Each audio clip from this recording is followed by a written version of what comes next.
Hello everyone and welcome to another special COVID-19 isolation edition of the ROKER RAPPORT podcast. It's Gav here today. I know you've heard several different voices on the pod recently, but we're all a little bit bored missing the football and enjoying taking turns as we've moved the pod from being in the surrounds of a studio to the comfort of our own homes and living rooms. I'm actually in my bedroom trying to keep the noise down a bit because it's quite late tonight. And I'm honoured and privileged to be able today to speak to, a man whose name adorned my red and white Sunderland home shirt during the 2006-2007 season, the Lonsdale red and white stripy top, which I've probably still got somewhere. But strangely, this player didn't actually play all that much for us yet. Is a player I felt did really well for Sunderland and is someone the fans developed an affection for and ultimately could have gone on to do a lot on wearside had his circumstances personally been different. Tobias, welcome to the show. How are you?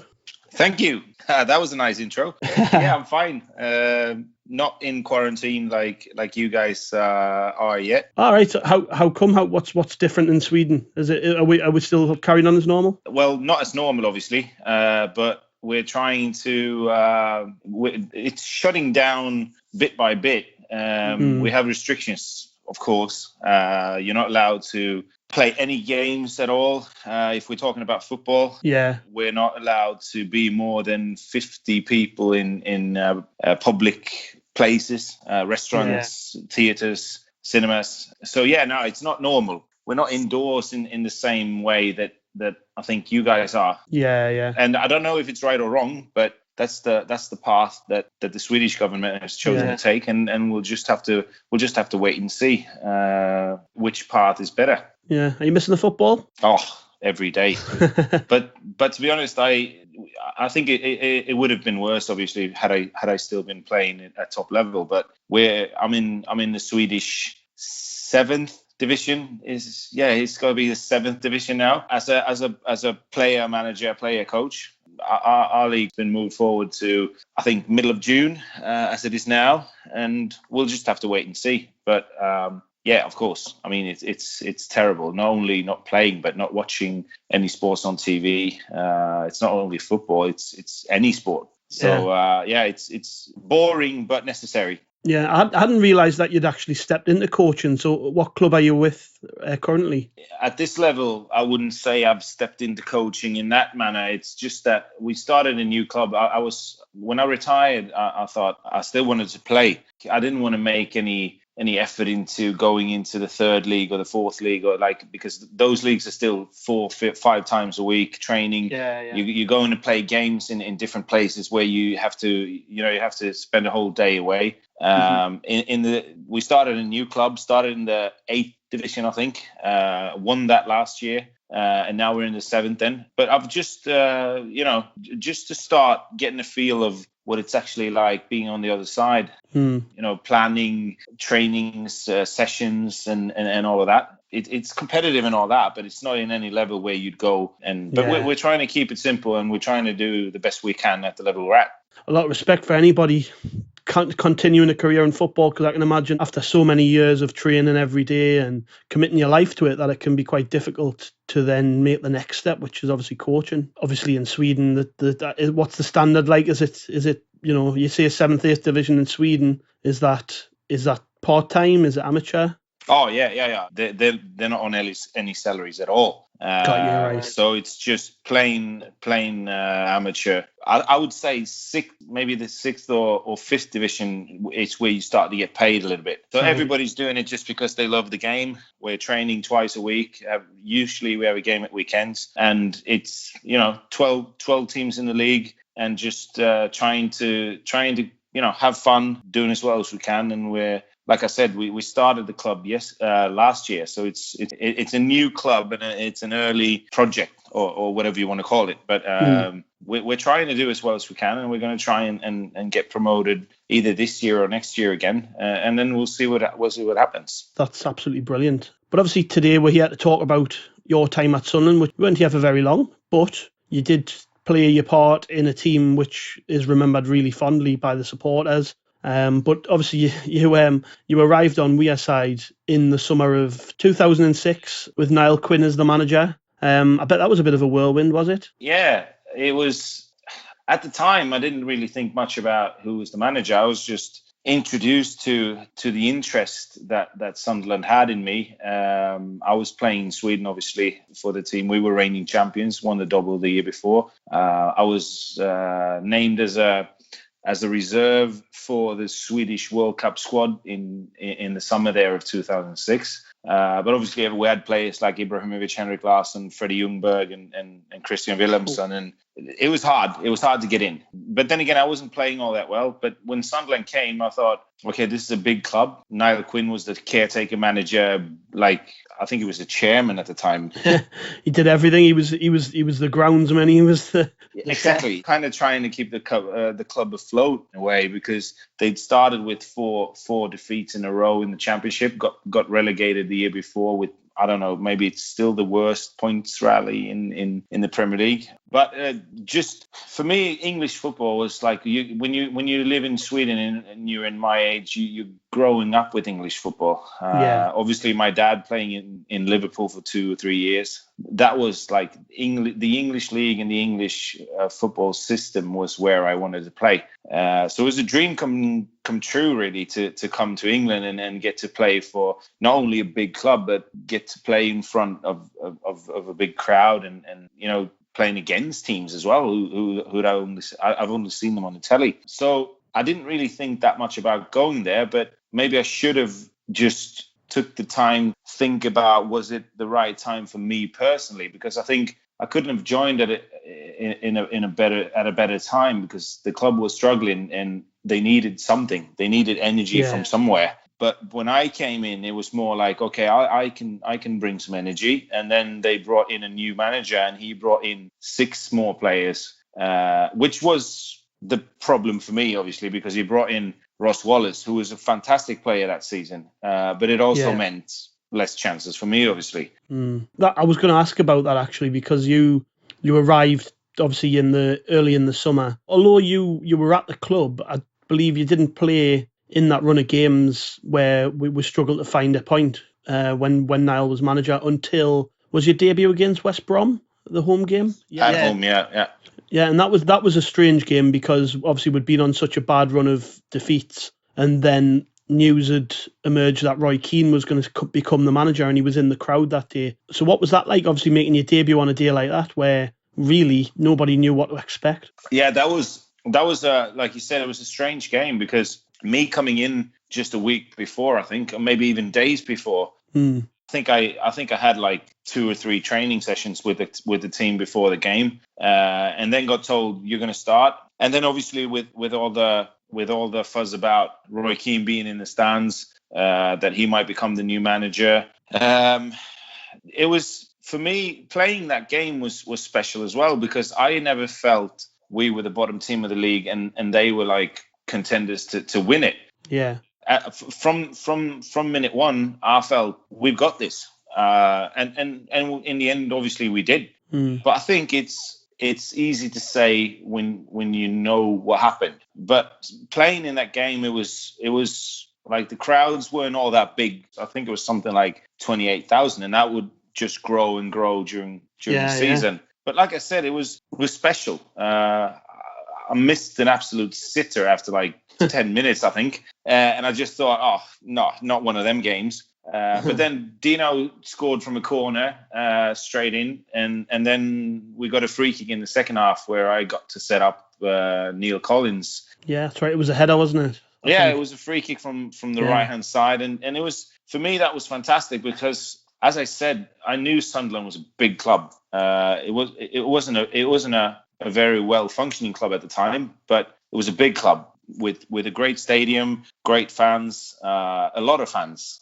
Yeah. For me, it was just about, getting into it and then trying to help to get the club back on its feet, basically. And winning that game started it all. We were struggling before New Year's, but then again, the manager made some changes. He brought in a couple of players, and he told a few players to leave. And obviously, we just went on from there. Did he nip into the changing rooms before that West Brom game and have a word, or was it all just a case of he kept away from the players that day? I know that he was in the team meeting room, if it was before the West Brom game or just after. Right. But I think it was before, actually. I think it could have been the day before, where he just came in and just said hi, and I'm going to watch the game tomorrow, and nothing's settled, but just wanted to come in and say hi and let you know that I'll be there. And I don't know what it was like for the players in the team, but for me it was like, oh shit, it was still Roy Keane. I mean, he just retired as a player, and he was going to come in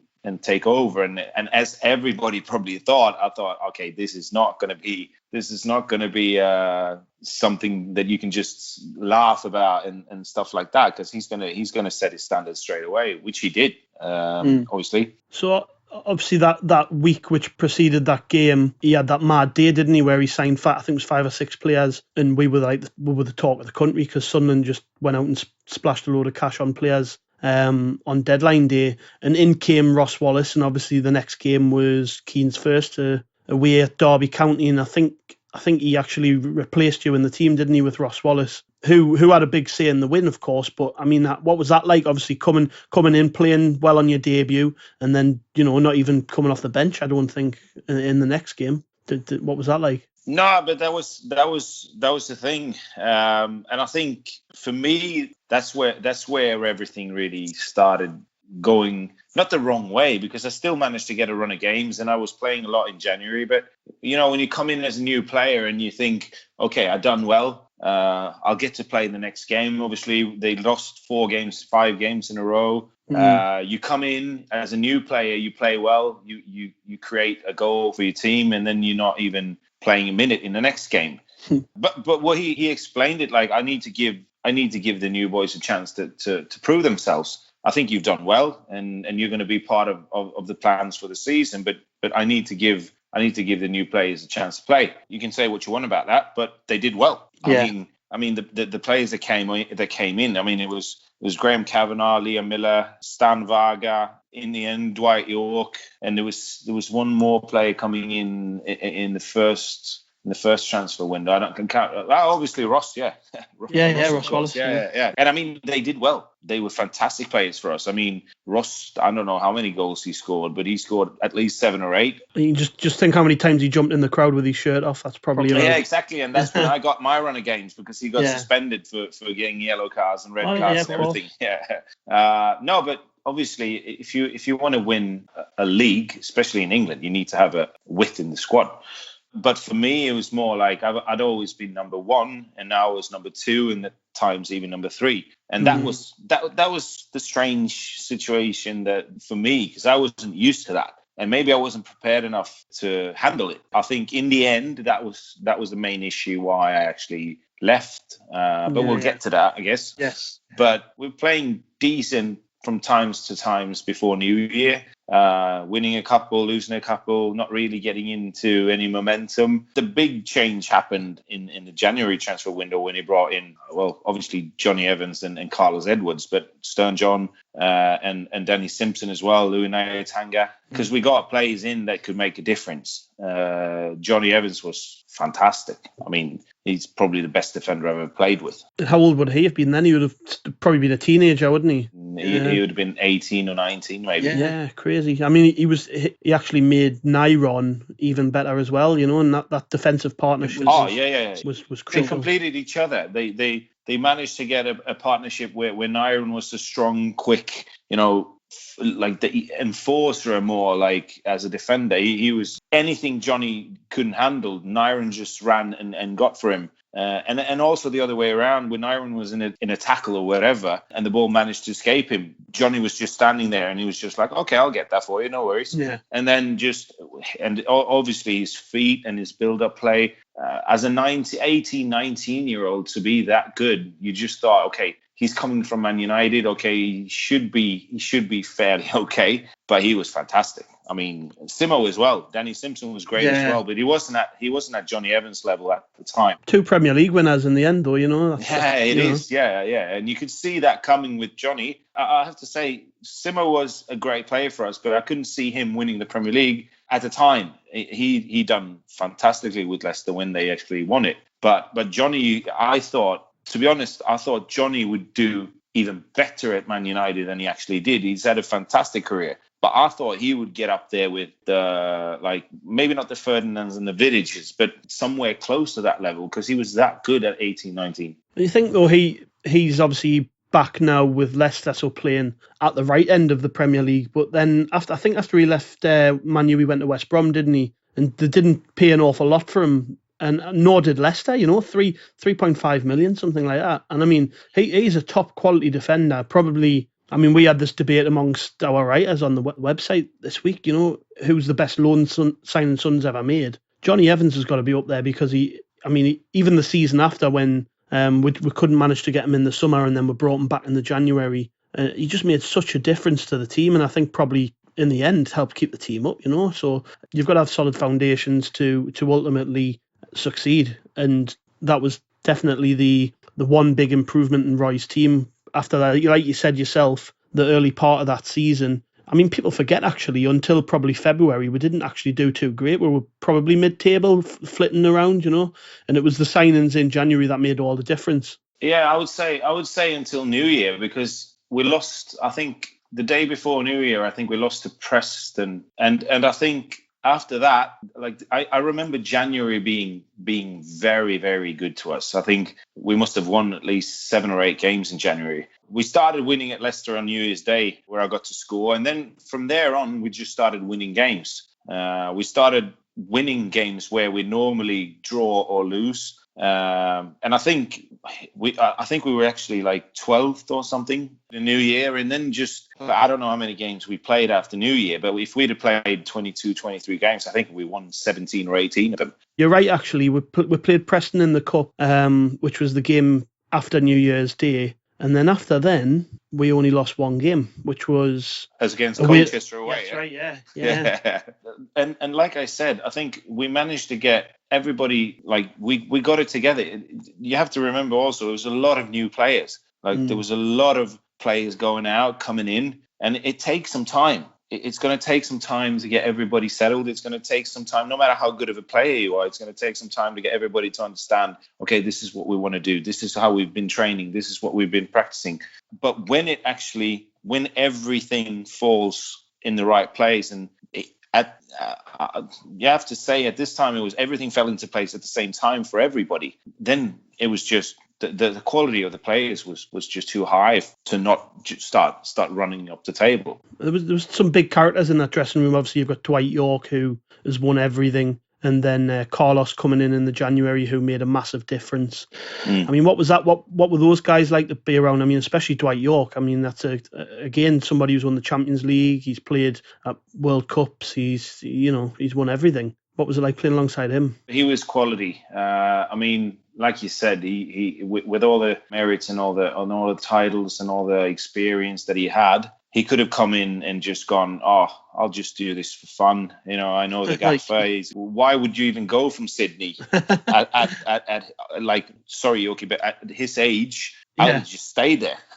Yeah. But he came on, and he was such a quality, not only on the pitch but off the pitch as well. I mean, he was a leader in every aspect off the pitch. I mean, he took care of everybody, made sure everybody was doing all right. He was always happy, like he is. He's that kind of guy. He was always happy, always with a big smile on his face. And that, I think that, it rubbed off to the other players. Everybody started thinking, okay, if he can do this, I can do this. I mean, if he's at 36, coming into the dressing room, being happy, working hard, doing everything he can for the club, there's no excuse for anyone else. So I think that was, and that you can say that about a lot of players. Yeah. I mean, there were other players as well. I mean, you had Dino and obviously some of the other players that have been there for a while, Danny Collins. But him being who he was, and the reputation and the respect that he had already when he came in, I think that was a key moment as well, to see him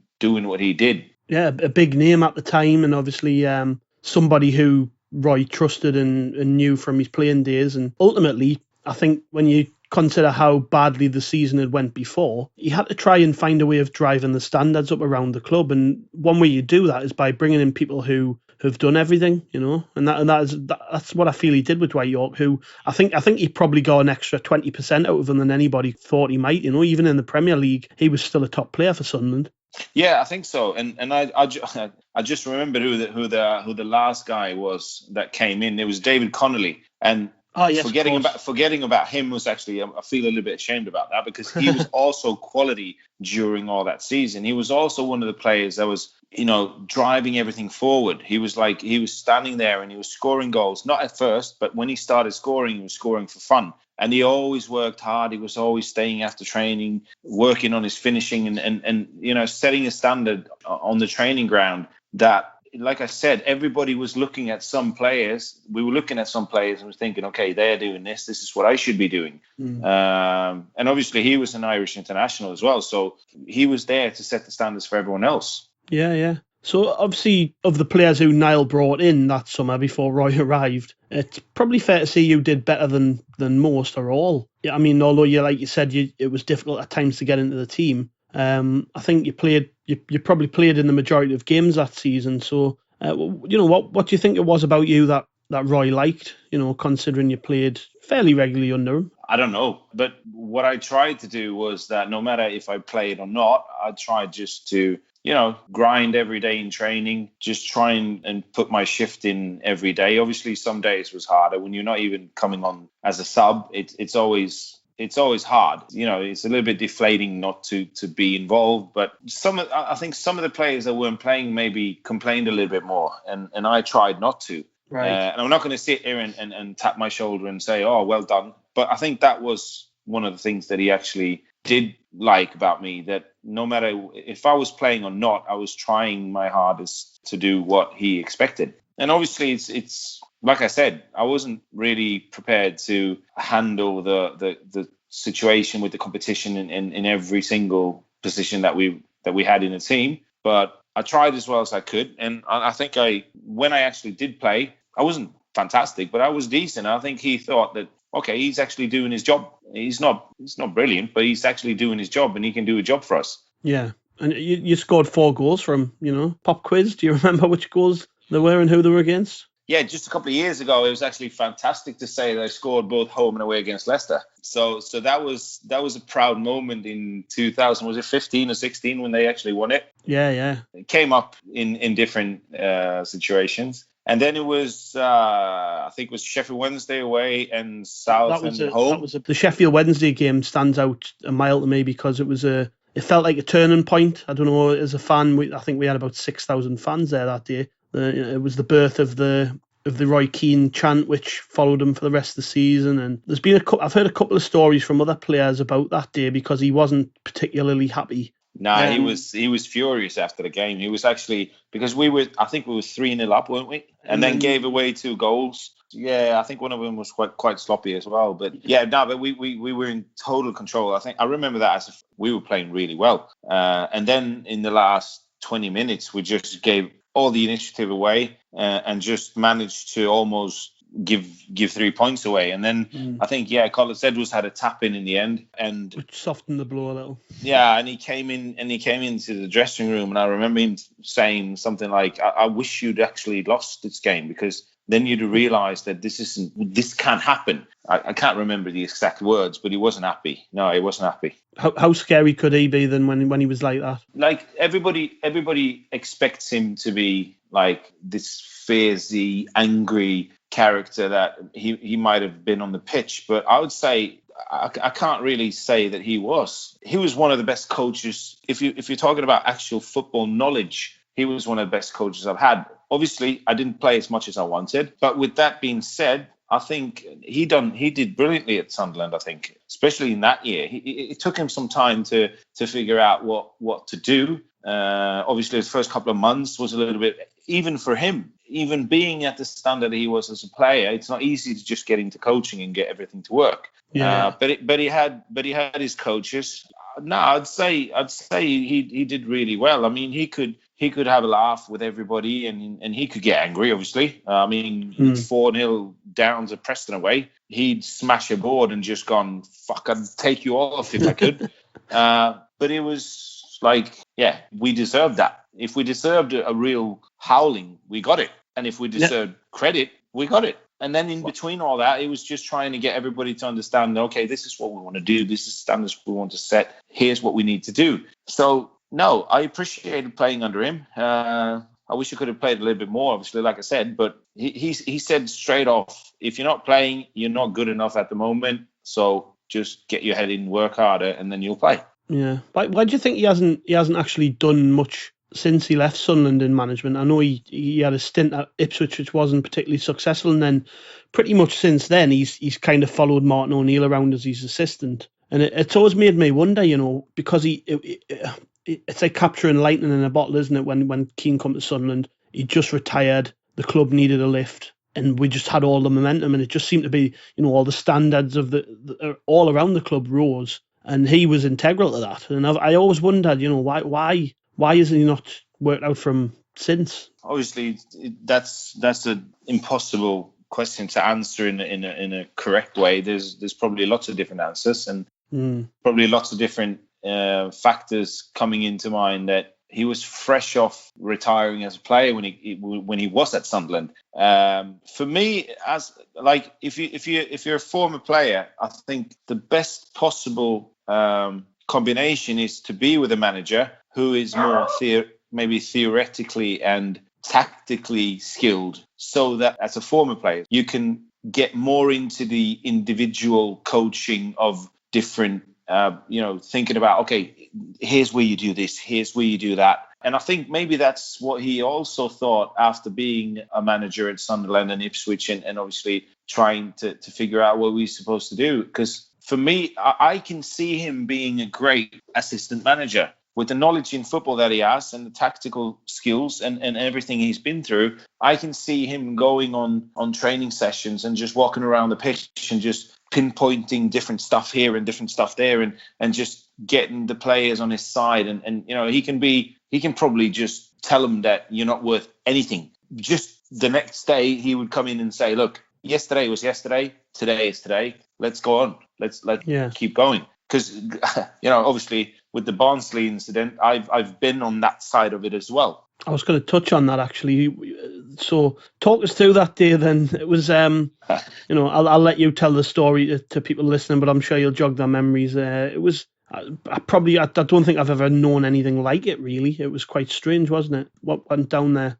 What happened was that we were going to travel to Barnsley on the Friday. The game was on a Saturday. The Friday, just out of nothing, happened to be my birthday as well. So it was a fantastic birthday, 25th birthday. But what happened was that I don't remember the name now of the place where we used to meet up, but we were meeting up at a gas station just outside of Sunderland. I think it was close to Wyndham, maybe. Normally I'd go by my own car. I'd just drive there, place the car there, park the car there, go with the bus, and then when we get back, obviously get in the car and get back home. But this day I was going with Martin Fulop, bless him, and he got into, not he himself, but there was an accident. There was a car accident where he lived, which made him very, very delayed. We were in time. I mean, we normally went maybe 50, 55 minutes before we're gonna before the time of the actual meeting, and it took us maybe 20 minutes to go there, so we had time. We always went because we didn't want to be late, but this time obviously he was delayed by a lot. So when we left my place, we had 15 minutes, I think, 20-minute drive, but I called Dean Whitehead, who was the team captain, and I said, look, we're going to be delayed. We're going to be 5, maybe 10 minutes late, but we're trying to get there as fast as we can. And he just said, oh, yeah, just get here. And we went down the highway, and we'd just gone in like 100 miles an hour, and we'd just gone flying down the highway to try and get there in time. Obviously, trying to call Dino throughout the journey. And let's say we were 2 or 3 minutes away. I think it was me or Martin just calling Dino again and just saying, look, we're there in 2 minutes. And he just says, Gaffer says, go home, and he'll call you later. And we was like, no, but we're 2 minutes away. And he just said, no, I'm sorry. We've already left. So just go home. And obviously that was like, oh, shit. But there was nothing else to do. obviously, he drove me home. Were you panicking about what was to come, or? Yeah, but at the same time, I was like, how can this be my fault? I mean, I was just a passenger in the car. Yeah. He was supposed to come and get me. And I tried to tell, I sent a text to Dino and just gone, look, you have to tell him, what was I supposed to do? I couldn't do anything. And for me also, it was a matter of, this was the day before the game. It wasn't like we were late for the team meeting and then we were playing 2 hours later. This was for the bus ride to go to the hotel the day before the game. And I was like, come on. But what actually happened was that Anthony Stokes was also late. Oh, right. And he had been late before. So they wanted to set an example, but he was there before us. But what happened was, obviously, Roy Keane called me up and he just said, look, train with the reserves tomorrow and then be in my office at 8 o'clock, 9 o'clock, whatever, on Monday morning. And I was just like, okay, yeah. And then he just hung up and that was it. Training with the reserves, obviously coming into the reserves and training with them. Everybody was just looking, weren't you in the squad? Yeah, but something happened. And then obviously telling the story and everybody was just gone. Did that teach you any lessons then, or? Just don't be late. No, yeah. But then obviously in the Monday morning when I came up to his office, he was just gone, okay, you're always on time. And what happened? And I just told him the story and he's like, okay, fair enough. No problem. Just from now on, you get in your own car. You don't trust anyone else. You get in your own car. We're playing against Stoke tomorrow. You're starting. So for me, this is done and dusted, over with. And then on the Tuesday, I started against Stoke at home. So that was what he was like. I mean, he got the explanation. Okay, fair enough. I had to set an example, but that was it. And for me, that was like, okay, well, okay, I'll just put that behind me as well. So nowadays, it's just, it'd have been, if that would have happened now, it would have probably been one of those where 50% of the fans would be on the manager's side and 50% would be on the player side and thinking, oh, come on, this is the day before. But he wanted to set an example against, being late and stuff like that. And we just happened to get in the way of it. Was it the Barnsley game? Am I right? Barnsley away, yeah. That's right. Yeah, I was at that game, and I remember. Obviously, this just shows how much time's moved on, really. But obviously, there was no social media and nobody knew about it. So on the day of the game, I remember seeing the team run out on the pitch for kickoff and seeing Stephen Wright and I think Kenny Cunningham, players who hadn't really featured, and everyone was like, "What's going on here? Where are they?" But like you say, at least it didn't cost the result because it was an important win. That and obviously for us as well, I was just sitting there. Let's just make sure they win, because if they'd have lost, it would have been one more thing to get on his mind. Okay, this was a disturbance in the preparations towards the game, blah blah blah blah blah. But now we won it, and maybe that's why he could just let it go as well. Yeah, and in the eyes of the supporters as well, because the fans probably would have pointed to that too, if we'd had a bad result. Obviously, there was, like you say, after Christmas there was a big run of successful results, and it all culminated with that Friday night game against Burnley at the Stadium of Light, which I think most supporters would say is probably one of the best nights they've had as a Sunderland fan, Although you didn't start that game, I don't think, but what's your memories of that night as an occasion? No, it was a fantastic game. I actually watched that game now afterwards on YouTube, on different social media as well. Yeah. And it was one of those games where you thought, okay, let's just win this, because then it would be a good chance. I think we had Luton left to play in the last game. That's right, yeah. And 9 times out of 10 that season, we would beat them. And then we would get promoted anyway, because we did have it within our own grasp. But yeah, that game was fantastic. Like I said, if it was 28,000 against West Brom in my first game, it was probably 47,000 against Burnley, and you could hear that. Sitting on the bench, it was one of those where you didn't know if you wanted to come on or not, because it was like, okay, just make sure, finish this game off. I can come on the last 10 minutes when it's 3-0 up, and we can just run around and playing tiki-taka and just having fun. But that wasn't the way things were supposed to be happening that day. I think we took the lead, didn't we? And then we got under with 2-1. I think David Connolly missed a penalty. Right, and then he scored one, right? Yeah, that's right. So we took the lead. Then Andy Gray, who had actually just played for Sunderland the season before, Right. and had a bad time. He didn't really play much. He scored the leveller.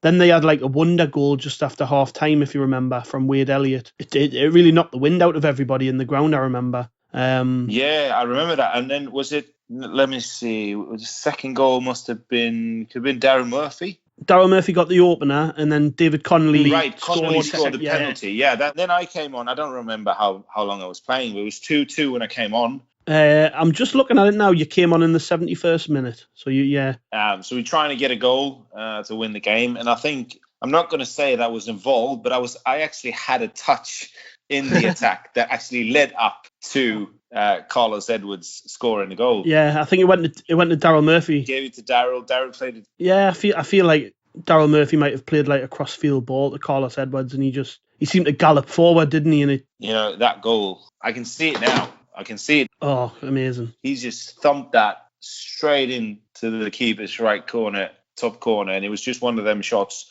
He'd done that a few times, hadn't he? He did, yeah. Especially in training. he was scoring goals for fun. But that goal was, I can remember the noise in the stadium when that goal actually went in. And I also remember, because I was down in the left-hand side, just thinking, okay, just do something. And when he scored, I remember thinking, now we need to defend.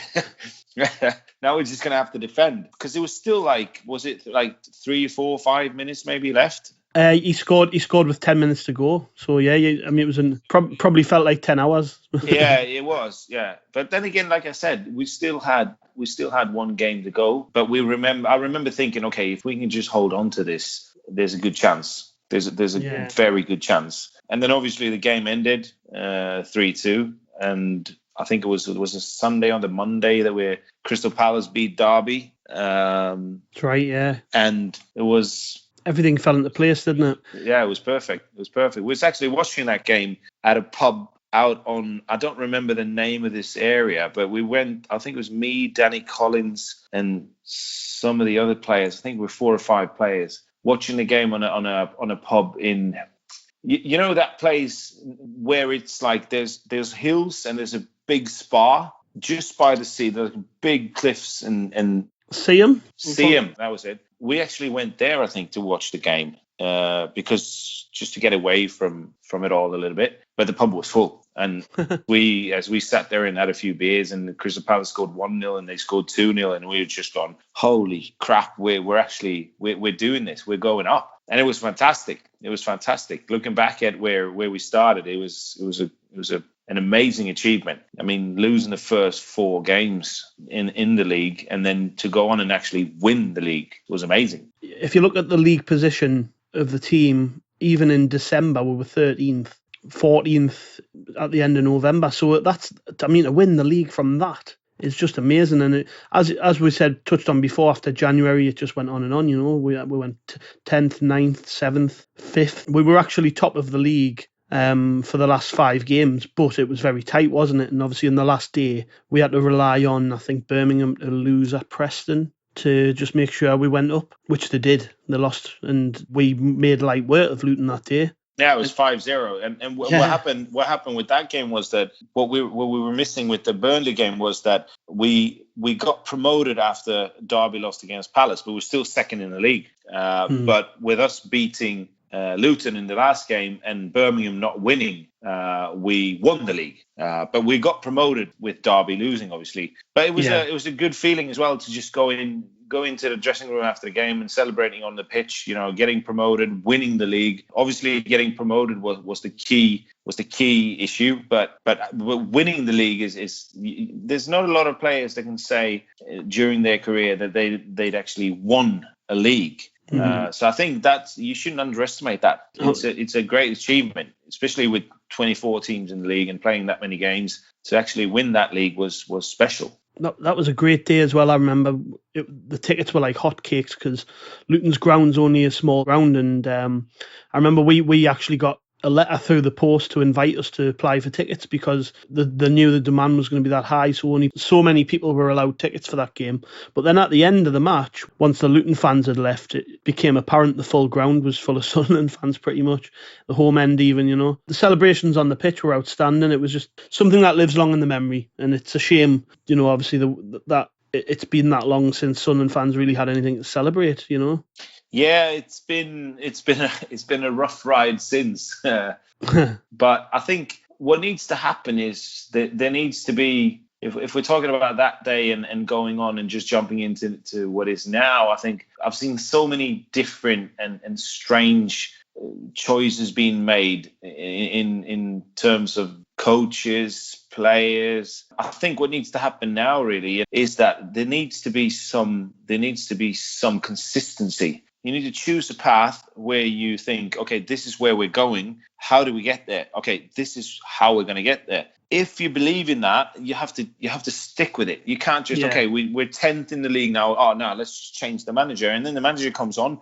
and he brings in 4 new players. And there's 5 or 6 of the staff is being switched. And it's new phases all around. And it's just gone, okay, here we go again. Let's just start over. And like I said, it could have been easy for the board looking at Sunderland when in the year 2006, 2007 to go, okay, we're 14th in November. Nah, fuck this. Let's just change the manager. And I think even though he might not do great in the first 3, 4, 5 months, but where Sunderland is at now, I can understand the desire and the hope and the will for everything to just fall into place and get promoted to the Championship and just go on from there. But it's not going to happen on its own. It's not going to happen by itself. It needs to be a plan, and it needs to be, it needs to be a cooperation with the whole city, because that's what the football team is like. Yeah. What I learned is that the team and the city and the people of Sunderland is when they are united and believing in the same thing, that's when they're at their best. Yeah. So obviously it's easy for me to say. I'm in Sweden now. I've not been there for the last 15 years. But in any club as big as Sunderland where there are struggles, it needs to be some kind of consistency. I think. No, you're totally right. Because when it's different if you talk about a club with a small stadium, if you talk about a club with a small fan base, then yes, it's not that easy. I mean, you have to have special circumstances for everything to be put into place at the same time for a small club to get promoted to the Premiership. But with a fan base like Sunderland actually, if you, I know you're not going to like this, but with the fan base of football that is up in the northeast, both with Newcastle and Middlesbrough, they need to be in the same place. You can't have a team in every different division. You need 2 teams in the same division to build a competitive, not spirit, but it needs to be a competitive situation between 2 teams. I mean, I think, and I firmly believe that for these 3 clubs to be successful, they need to be in the same division. It needs to happen, because then everybody can build on the buzz that goes around the derby games. You can look at the other team and you can go, oh, they have because I remember when we got promoted, Middlesbrough and Newcastle got relegated, and we went from being the 3rd best team in the region into being the best one, and everybody was celebrating. They were almost celebrating as much the other teams going down as we were going up. And I can understand that, because I'm not from Sunderland. I'm not from that region. I'm not going to say I'm ever going to understand the rivalry and everything. But being in football and knowing the rivalries that I've been through during the years, I still think that Sunderland and Newcastle are going to be more functioning, and they're going to be better clubs if they get to compete against each other. Yeah, that's an interesting perspective, actually, that I hadn't considered, but I think you're totally right. I mean, even when both teams have been struggling in the Premier League, it's been that competitiveness between the two that's actually, I guess in a way, spurred Sunderland on to be able to stay in the Premier League. I mean, the season before we got relegated from the Premier League, we actually had a part to play in relegating Newcastle. We beat them, and then we won games which in turn sent them down, and I think although you shouldn't need added motivation to stave off relegation, and even saying, that the success in surviving relegation is quite sad, but it actually, when it comes to Newcastle and Sunderland, I think, yeah, you're right, it does. It motivates all of us to, want to one-up them, really. And it would just be nice for us all to be playing, I guess, in the Premier League, and instead of competing for a spot outside of the relegation places, to be competing for places in the top, because these are big clubs. Especially, I'm not a Newcastle lover by any stretch, but I think we all know that we all deserve a little bit more success, because there's no fans more loyal to me than those in the northeast. We live and breathe it. I was going to ask that, actually. I was going to ask, you haven't played for many clubs. You played in Sweden. You played obviously for Sunderland, and then you played in China. I mean, what is it about English fans that make us, I guess, I don't want to put words in your mouth, but I think, well, we are definitely viewed differently to fans in other countries where, they might even be a little bit louder than us at games, but there's just something different about English football, isn't there? I'm not going to say this just because I'm on this podcast, yeah, but I would say there's a big difference in England as well, because I've been to games, and it might just be the game in itself that's not that big, but I've been to Anfield, I've been to the Emirates Stadium. We were watching Leyton Orient last year, and obviously Stadium of Light and all the stadiums that I visited with the team and during my season there. Yeah. And to be honest, I would say there's a difference between being in the Northeast and at Anfield compared to being at other places. Obviously, I'm very biased now, me being obviously a Liverpool supporter. My dad used to play there. Yeah. But I would say I've been to so many games. I've been to so many games that I can say that the English fans are great in a way, because it's a certain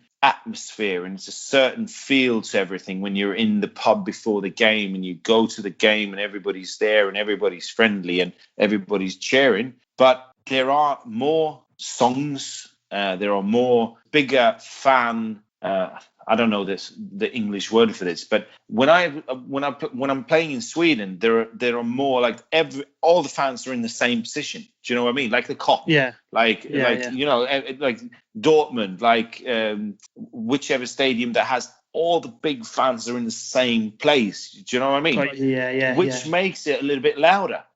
Sunderland has that behind one of the goals. Yeah, from the opponent's fans, but it's also different because the noise is going around the stadium a little bit more. But I think for me, like obviously, like I said, I'm biased now, obviously with Liverpool, but also growing up with English football. For me, English football will always be the best, and it doesn't matter where you go. I mean, like I said, we're going every year. We're going on a football trip with my best friends, and we've been to Amsterdam, we've been to Rome, we've been to Shanghai, obviously, we've been to Athens, we've been to different places, but we also went to London a couple of times. And last year we were at Leyton Orient, and just because we'd been to Arsenal, we watched Tottenham, we've watched Liverpool, we watched Barcelona, Ajax and Roma and everything, and we just said, no, this time we're going to go to a small stadium, we're going to one of the smaller teams, and we're just going to be there with the genuine people that actually loves football. It was one of the best experiences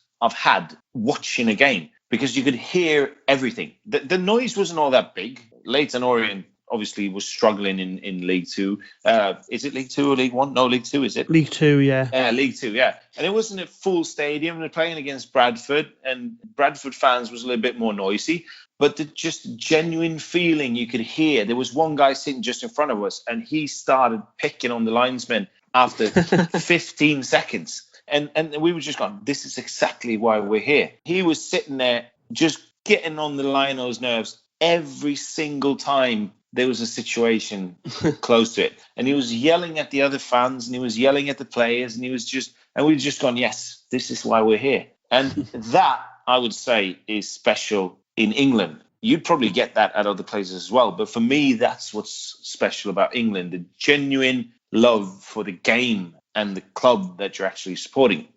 You mentioned, obviously, the English top flight being the place to be. Do you have any regrets that you never got the chance to play in the Premier League? No, not regrets, because at the time I don't think I would have played much. I mean, we had Ross, we had Daryl Murphy playing in my position sometimes, Anthony Stokes. They signed Kieran Richardson during the summer, and I don't think it would have been a great situation for me being at Sunderland. What I can regret maybe at times is that I didn't maybe go on loan, because there was clubs in the Championship that was interested. I could have gone to Hull, Sheffield Wednesday, but at the time I was not really happy being in England at all. And like I've said before, it was more my fault than anyone else, really, because all the players, the staff, the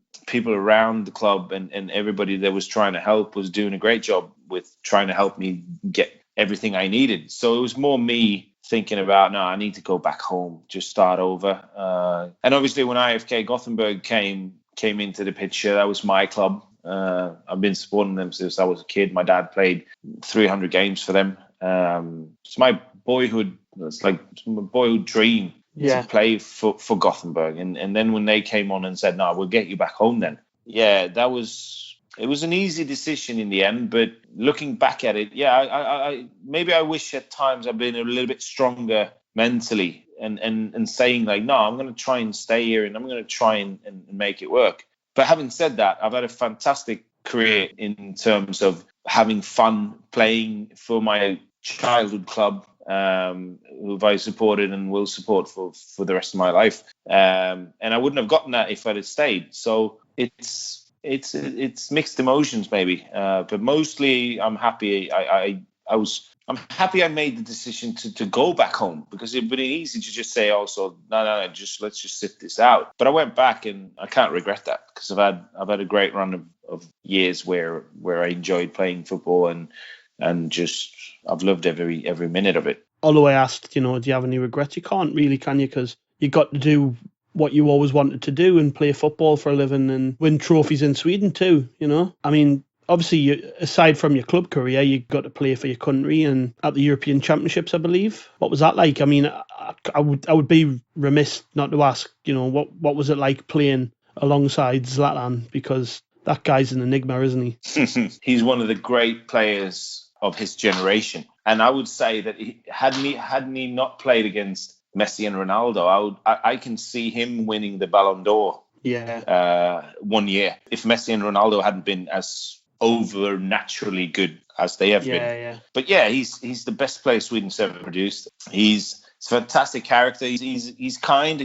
I'd say he's genuine as well. I mean, he gets a reputation often that he might be, he is cocky and he is aware of his abilities, but he's not like that in the dressing room. He knows what he needs to do with the world being as it is and social media being what it is. He needs to build a reputation and an image that he can use. But behind closed doors, he's a fantastic guy. I mean, he's just like anybody else, sitting down, playing video games, telling jokes. But obviously, if we're to talk about his footballing qualities, he's the best player I've ever played with. And it goes without saying, really. But the standards in training and the things that he does at times, even when he's not trying, he's just, somebody ping a ball to him in like it's probably a meter away from him, and he just pulls out his leg and he just controls it with a precision that is just beyond anybody.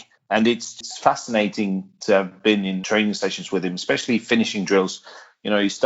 You train for an hour, and then in the national team, sometimes you go, okay, let's just go finishing. 4 strikers, go with me, do this, do that. And you're just gone, oh, all right. And obviously with the standards that Sweden had, we had Zlatan was in a class of his own, but it was still Johan Elmander, there was Marcus Berg, there was Marcus Rosenberg, there was Ola Toivonen, there was different players that I'd been in the squad with all throughout. And just, looking back at it, you don't appreciate it when you're in the middle of it, because you're so focused on what you're doing and you're so focused on, okay, this year is over, the next year starts. This year is over, the next year starts. So this game is over, the next game comes. But when you've retired, and once you're retired and you start looking back at things, and that was one of the great things about actually doing a biography, is it's like you can start remembering things and you can actually start appreciating what you've actually done. And I've not done half of the things that many others have done. But still, if I'd have had a bucket list when I was a little boy,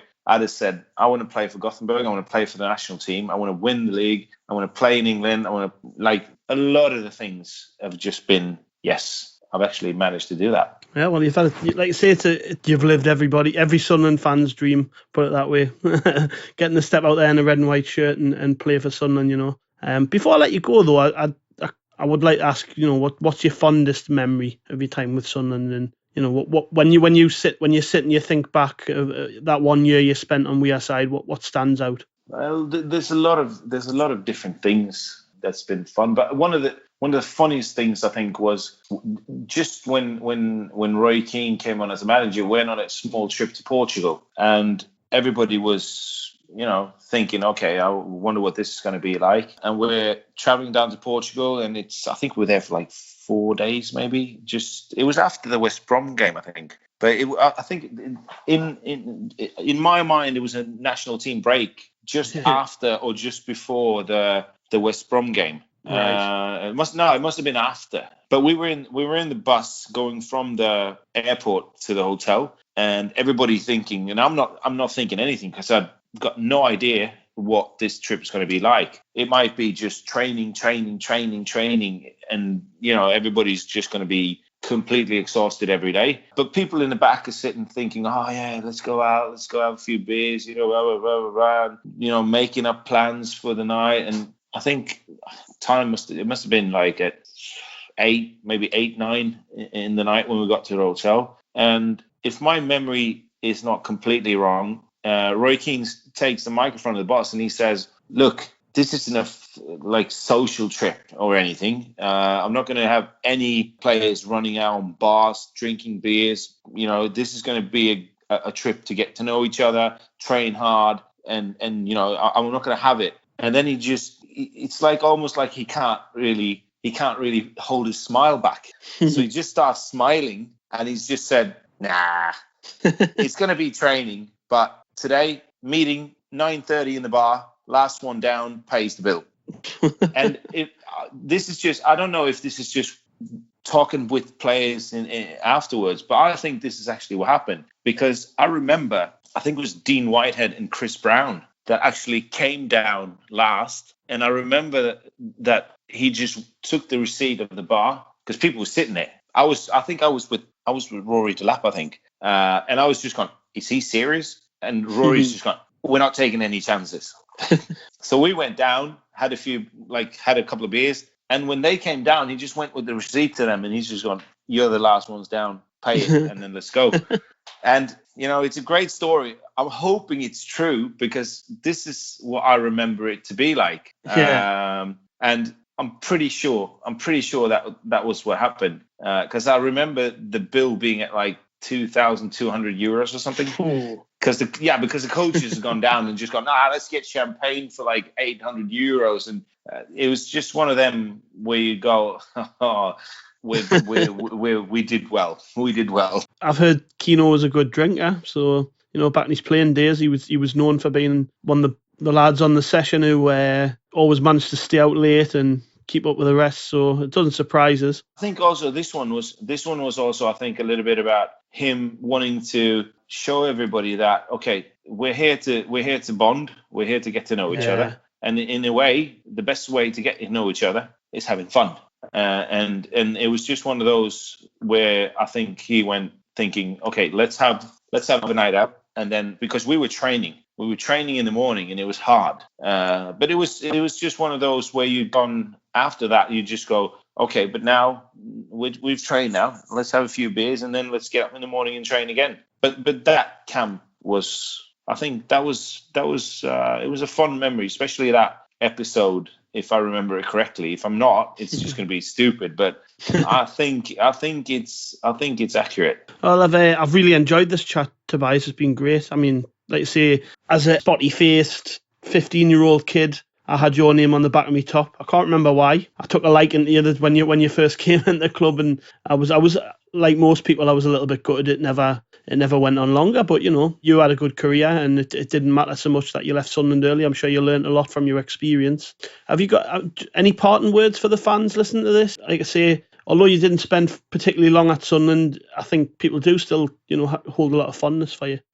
I would say I'm surprised how many times I've actually gotten messages or just a few kind words from Sunderland fans when there's been highlights on Instagram, or there's been highlights on Twitter, or it's just been one of those where people start talking about different things, and all of a sudden somebody just pops some names out that should have done better or whatever. There's always been a great amount of respect from the fans, and I truly appreciate that, because I was one of those players who actually at the time cost the club quite a lot. I mean, it was a transfer that wasn't like €5 million, but it was still a big transfer for the club, and it didn't really work out. And I can see that being an issue for people, and it might be for some. But I've only heard nice words, mutual respect. I'm always sitting on a Saturday or a Sunday and hoping that just to see Sunderland coming back into the top flight again. And when they do, I promise I'm going to be there and have a beer at whatever supporters bar there is. It's like I said, mutual respect. A lot of fun memories. It didn't really work out, but wishing you all the best, and away the lads. Thank you very much. Appreciate your time. Thank you.